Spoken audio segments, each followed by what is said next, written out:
1890, the white settlers have had 100 years' experience in dealing with what they call the Aboriginal problem. An aggressive police presence ensures nothing gets in the way of the lucrative cattle industry. But there is resistance. In the Kimberley, a young warrior named Jundamara leads an uprising against the cattle barons. Jundamara was never photographed. His status becomes mythical to his people, who believe he has the powers of a clever man or sorcerer. A young girl is determined to simply be herself, despite the red tape that binds her.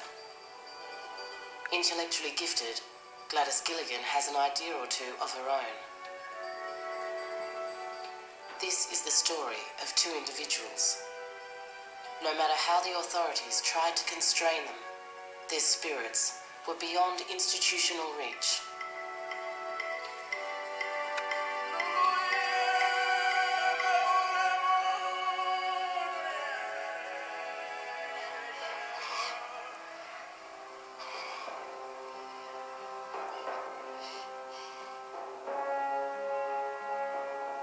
In 1894, Jundamara is around 19 years old.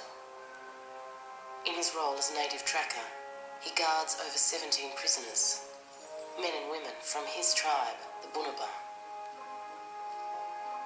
They are accused of cattle killing and are soon to be transported to a prison, most likely to their death. Jundamara sits at a crossroad between two worlds. His best friend is a white man called Richardson, whose life he has saved on 2 occasions. His elder is a man who he loves and trusts. He is amongst the captives. Jundamara and Constable Richardson guard over the Bunuba prisoners for 7 days. Jundamara was born in 1873 on one of the first cattle stations established in the Kimberley. He is quickly co-opted into the system. Jundamara picked up the skills of as a stockman, a drover, a searer, and very skilled craftsman. He was really very good at things which the manager admired this young man. And he eventually grew up and learned the European way so well. The station manager was able to boast that he had the best Aboriginal stockman in the district. It was he who taught Jundamara to use the gun. And like everything else, he mastered it very quickly and became an expert marksman. At age 15, Jundamara returns to his people for his initiation. This is carried out under the guidance of Elamara, and Jundamara is introduced to the secret life of the Bunuba male world. He was getting to know 2 things here. He was getting to know the magic of his own country, and at the same time getting to know the whitefellas. And he was very good at knocking around with the whitefellas. He was noticed very early for being something different. Elamara teaches Jundamara about the country of his ancestors. He teaches him his law and how to survive, which by this stage includes cattle spearing. To catch a kangaroo might take 1 or 2 days of continuous hunting. It's much simpler to take one beast at the water hole, and that will feed an entire group of people for a couple of days. But the consequences of doing so are then discovered to be extraordinarily vicious acts of revenge by the graziers.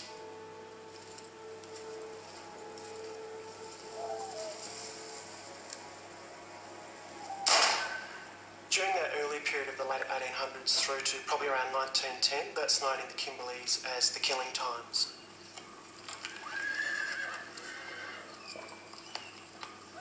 It is urgently desirable that strong and prompt measures should be taken for the protection of lives and property of the settlers in the Kimberley against the depredations of the natives now becoming alarmingly frequent, which, if unchecked, must eventually lead to guerrilla warfare and regrettable reprisals.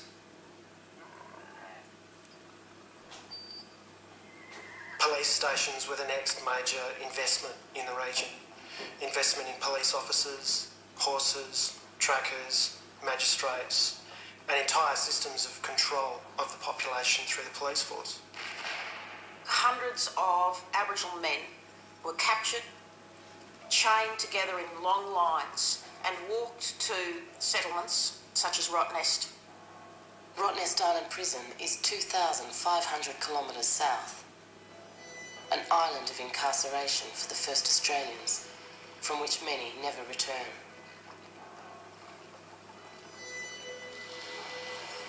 Try to imagine the thoughts of one man in one of those chain gangs being walked thousands of kilometres across Western Australia to an almost certain death. It must have been an absolutely terrifying experience.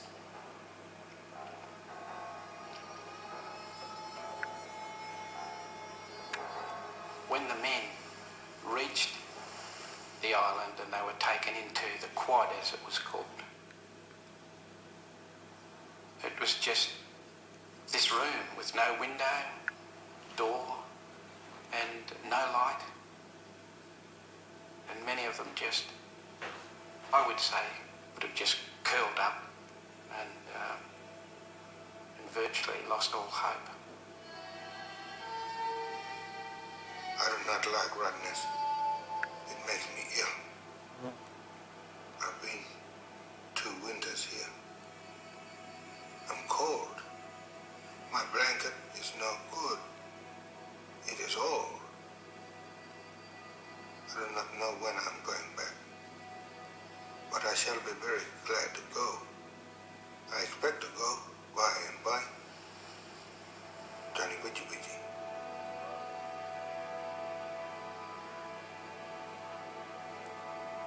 Jundamara is eventually arrested, together with his elder Elamara, and they are jailed for killing sheep. But Jundamara has other plans for himself. I only served a very short time in the jail. He had the charm and the confidence to basically talk his way out of it. The police allowed him, or the court allowed him, to serve out his prison term in the police quarters looking after their horses. Jundamara soon earns himself a reputation as a master stockman. So he was a person that enjoyed his notoriety and I think enjoyed mastering another world and being recognised for it.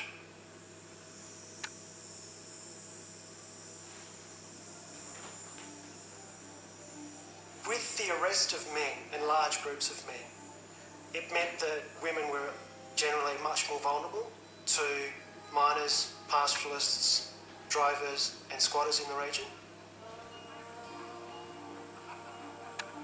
It's very clear that there was violence and rape and sexual assault, but I think also women became free agents, able to wield political power because so many men were killed and the women were the last adults left standing. And women used their ability to move easily between societies as a part of their survival strategy, and I'm sure that they did that in order to ensure that their own people survived.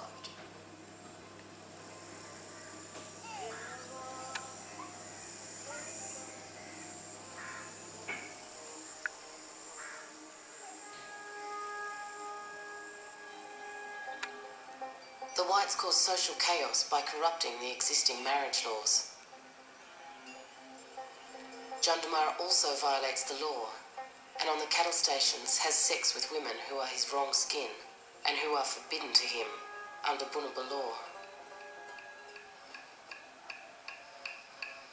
His crimes do not go unpunished.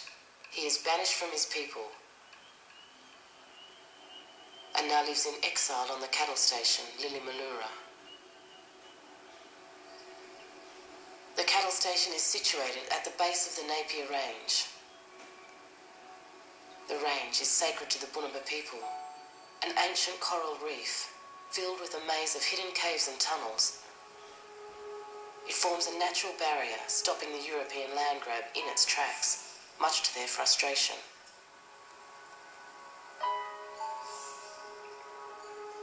It is at Lilimaluru that Jundamara meets Bill Richardson. They became close friends, very, very good mates. And later on, Richardson then became Consul Richardson, and Jundamara became his right-hand man. And they were the most outstanding couple in the police force at the time. By 1894, the Bunuba have destroyed over 4,000 head of sheep. This was a blatant assault on white occupation, and it was seen as such by the colonisers. Jundamara and Richardson went to track them down, and Jundamara caught them and chained them up and walked them to Limanuru. They were held for nearly 7 days in chain.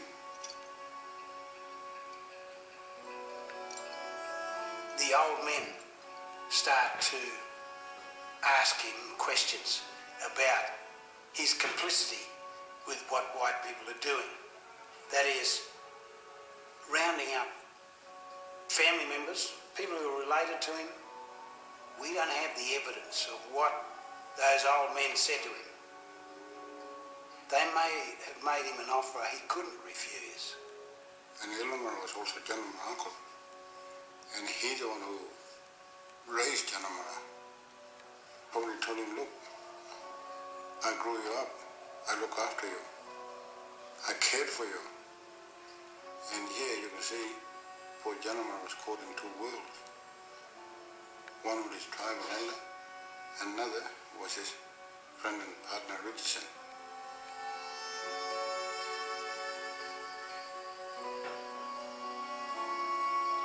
That night, Jundamara makes a difficult decision.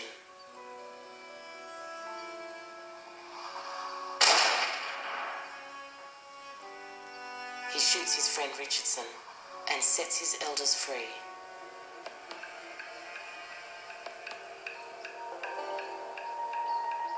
They return to join their families deep in the Napier Range.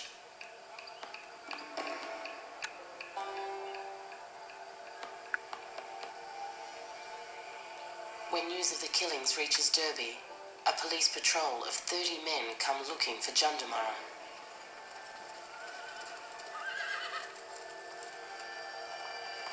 As the troopers position themselves on the banks below, the Bunuba watch from above.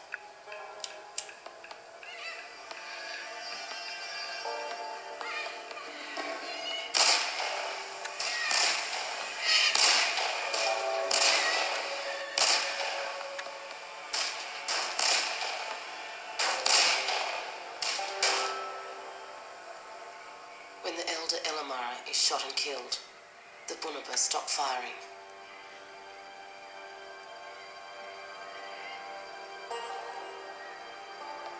Suddenly, at an opening of a cave, Jundamara appears with his rifles blazing. Although badly wounded, he forces the police into retreat and helps over 100 men, women and children escape along the tunnels and passages of the Napier Range. The fact that Aboriginal people were prepared to stand and fight and had organised and had strategically thought out an ambush was a real shock to West Australians. And that's when the official declaration of war came from the government. It would be a good time for the West Australian government to shut its eyes and let the settlers up here have a little time to teach the nigger the difference between mine and thine. It would only have to be done once, and once done, could easily be forgotten. March 1894, the Derby correspondent to the North West Times. The reaction action from the police is much, much worse than killing one man. It becomes a war.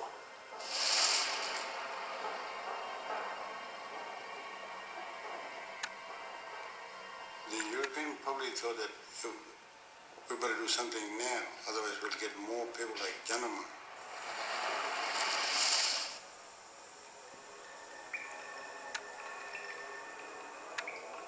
Just before Christmas, they begin a ruthless journey of bloodshed. Men, women and children were killed. There was nothing there that symbolises the rule of law. It was simply murder by state action.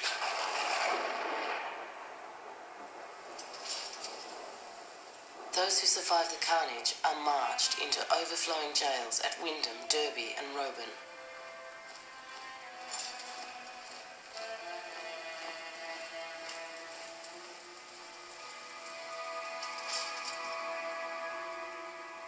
Whilst others are sent to the wharves to await transportation.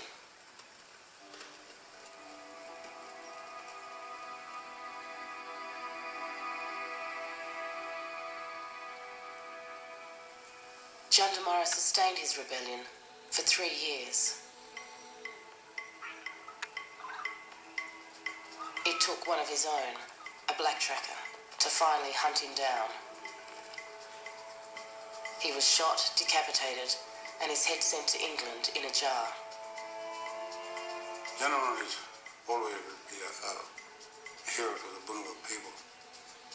Doesn't matter how people see it as good or bad, but he'll always be a hero, the one who more like a freedom fighter. With the last armed resistance defeated, the first Australians are left powerless for what is to come.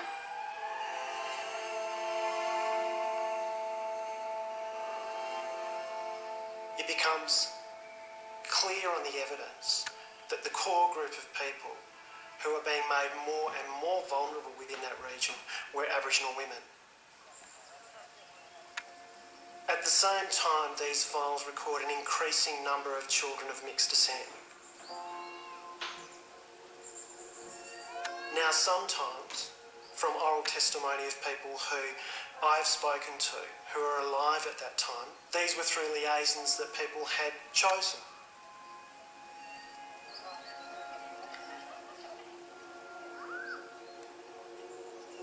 For the large part, the stories that people tell, though, are of abuse of Aboriginal women, are of rape.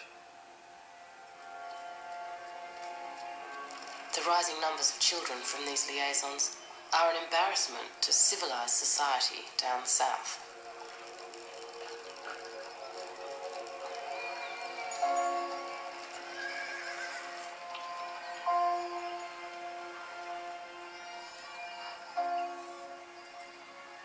This is a breach of the code of racial hygiene, and the children of such unions must be removed, both from the black races, who they would pollute, and also from the white race, who they would also pollute. There was a saying, God created the white man, God created the black man, and the devil created the half-caste. In 1922, Gladys Gilligan, a 7-year-old girl, is labelled a half-caste, as her mother is black and her father is white. She is taken from a cattle station up north and dropped off at Moore River native settlement, thousands of kilometres to the south. You'd bring in the children, take them from their families, teach them basic 3 Rs and some training in domestic service or in farm labouring work, and over time they would blend into the community. Gladys is issued a number, 489, and like thousands of others, a file is created for her which will now control her life. The girl's name is Gladys Gilligan, and she is a pleasing and well-mannered youngster, and should well repay any effort on her education and training. A.O. Neville, Chief Protector. I have this fair-skinned lass here, who, if trained properly, will be a great asset to the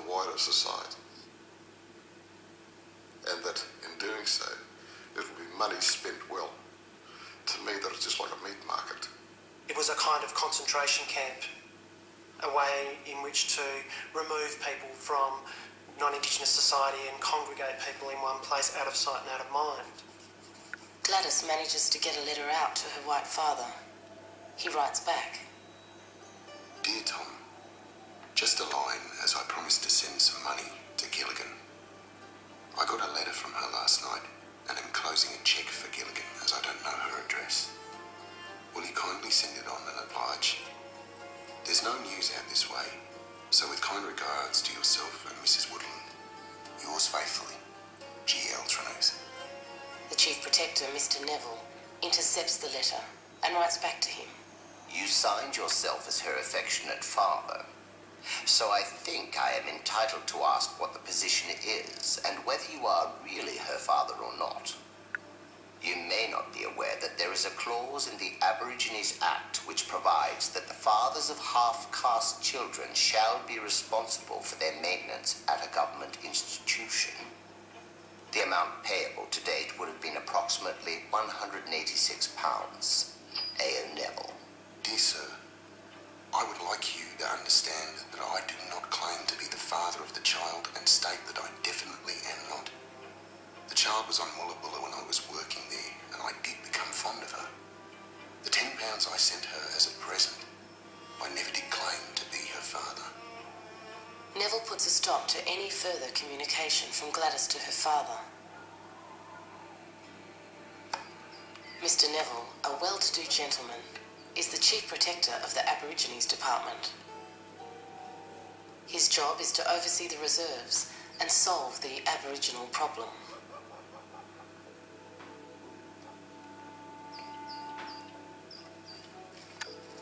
Marching. As you entered the door, you looked up from the wall, and there was this huge portrait of Mr. Neville. I knew he was a very important man. I don't know why. I didn't know why. I suppose I thought later he might have been a benefactor. Mr. Neville was an English migrant, and his dad was a rector, so he had no experience of working with Aboriginal people. He wields his power through the 1905 Act. It is intended to protect and care for the first Australians, and it gives Neville total power over their lives.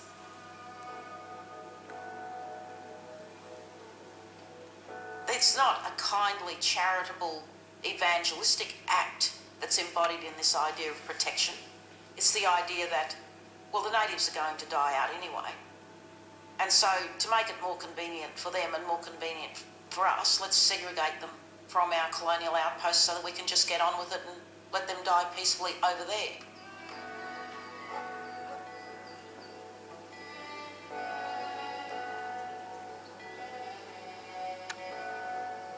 There was no thought for the mothers. The constant comments were, oh, they'll get over it. They do. It was almost treating Aboriginal mothers as subhumans without any thought. And yet, on the other hand, some of the police, the protectors of natives, in my file, particularly one police officer in my file, wrote twice to say that my mother was looking after me and didn't think it was necessary to remove me, and then gets instructed to do it.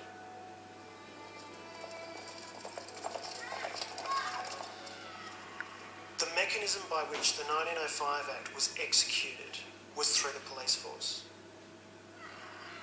The police come thundering in their horses, and they're looking for half-caste children. So there's this great flurry and crisis and fear. I didn't know what to do. I kept running, and the police kept bringing me back.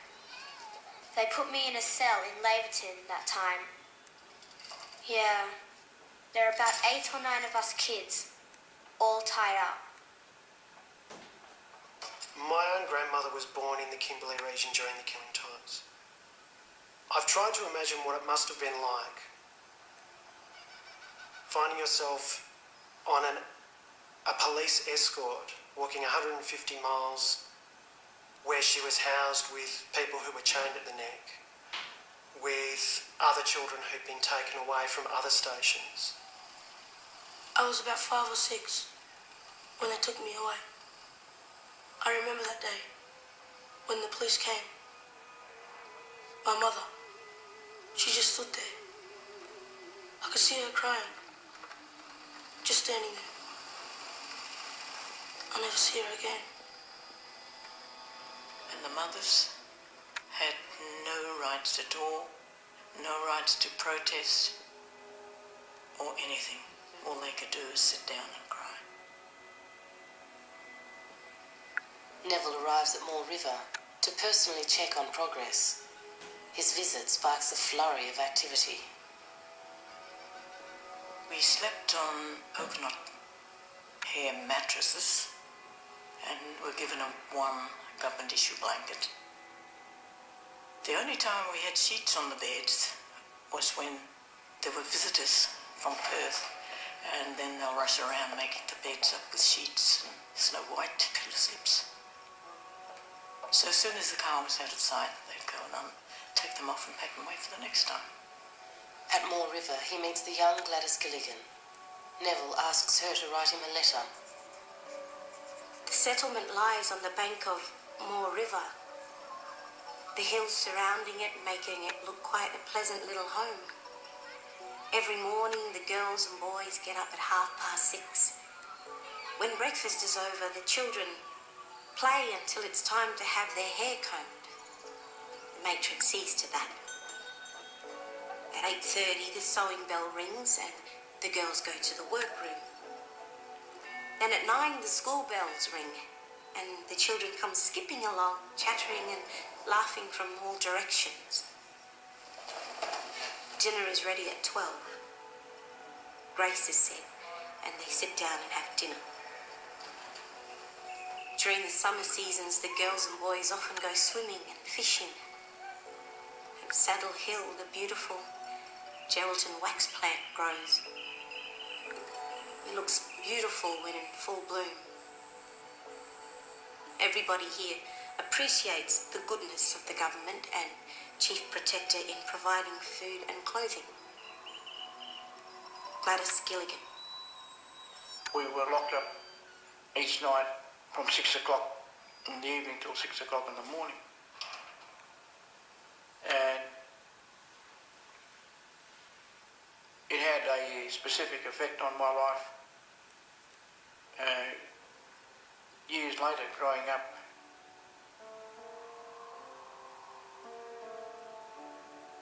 I mean, a child could hurt themselves, but the missionary won't show any kind of affection at all. So it was cold kind of upbringing. I mean, they all preached and believed in God, you know, and Jesus loved all little children and so on. That's what we were taught. But you had no affection at all in that place. You worked. You were child labourers.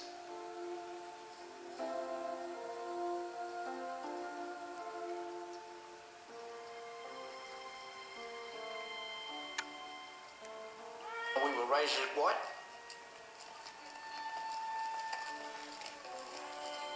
And we didn't know anything about our customs or our culture.